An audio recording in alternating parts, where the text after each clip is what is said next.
Ali Baba and the 40 Thieves. The story focuses on Ali Baba. He's the second son of a merchant. When his father died, he and his older brother Qasim divided the little fortune their father had left them and spent it all immediately. Ali Baba, despite his wealth, was a virtuous man. However, his brother Qasim was greedy, and he married a daughter of a rich merchant.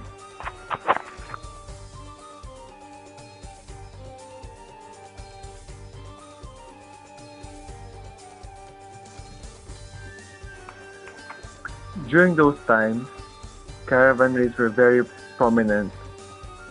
A group of robbers called the 40 Thieves and the leader Black Huda was very famous for raiding caravans and stealing the gold and jewelry in it.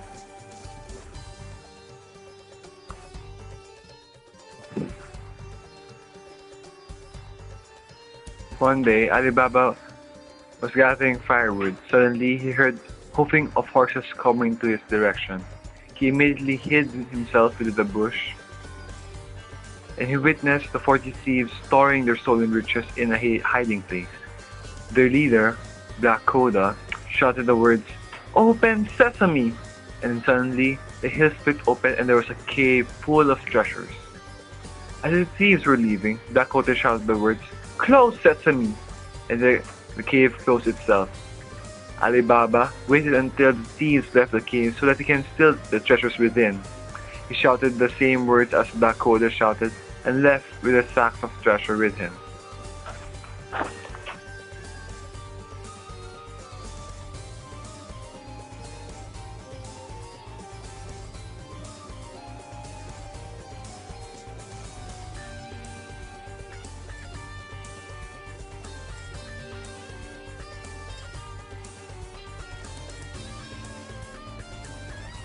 Going back to his home, he borrowed away his skill from Qasim, but Qasim, suspicious of his brother's actions, followed Ali Baba home and discovered the gold that Ali Baba stole. Ali Baba then told Qasim of what happened. Qasim eagerly sought out the cave. When arriving in the cave, Qasim shouted, "Open sesame!" And then the cave opened as expected. He was overjoyed with the immense wealth that was in the cave. As he gathered the treasures and was ready to leave, he forgot the words to open the cave again. He shouted, "Open barley!" And yet the cave didn't open. Before he should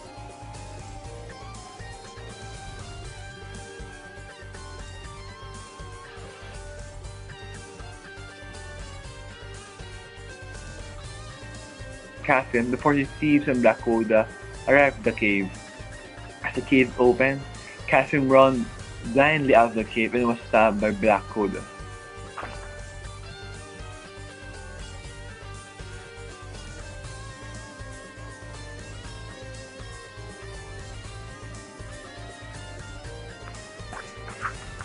The following day, Ali Baba was worried that his brother has not yet returned, so he ventured out to the cave.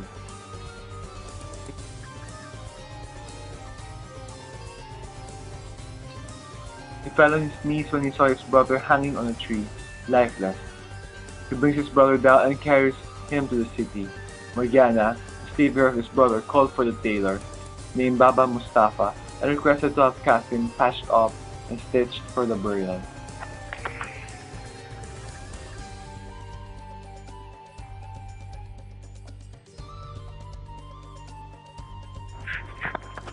Black Koda soon found out that Qasim was not alone. He hunted down Ali Baba in the town. One of the 40 thieves came across Baba Mustafa and interrogated him on where Ali Baba lives.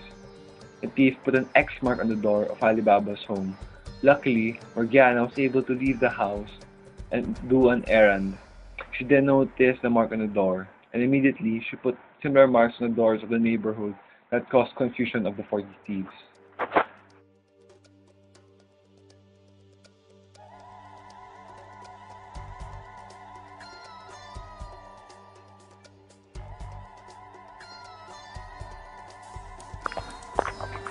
The thieves tried another attempt. This time, they chipped off part of the stone tiles on Ali Baba's home.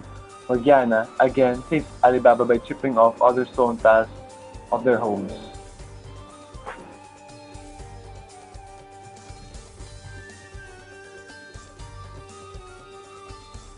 Black Koda, enraged by the failure of his men, went to town to end Ali Baba himself. He disguised himself as an oil merchant while his 38 thieves were hiding in oil canvases. Morgana discovered the plan once again, and she poured hot oil into the oil canvases, killing the 38 thieves. The Akoda was able to escape and plot his revenge some other time.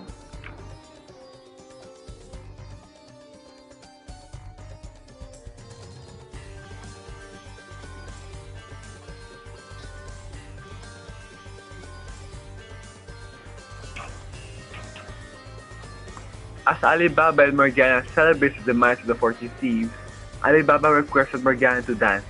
As she was dancing, she took a dagger and was dancing with it. Then suddenly, she stabbed a merchant friend of Alibaba. At first, Alibaba was angry what Morgana has done, but when he found out that it was a thief who tried to kill him, Alibaba gave Morgana her freedom and asked her to marry him.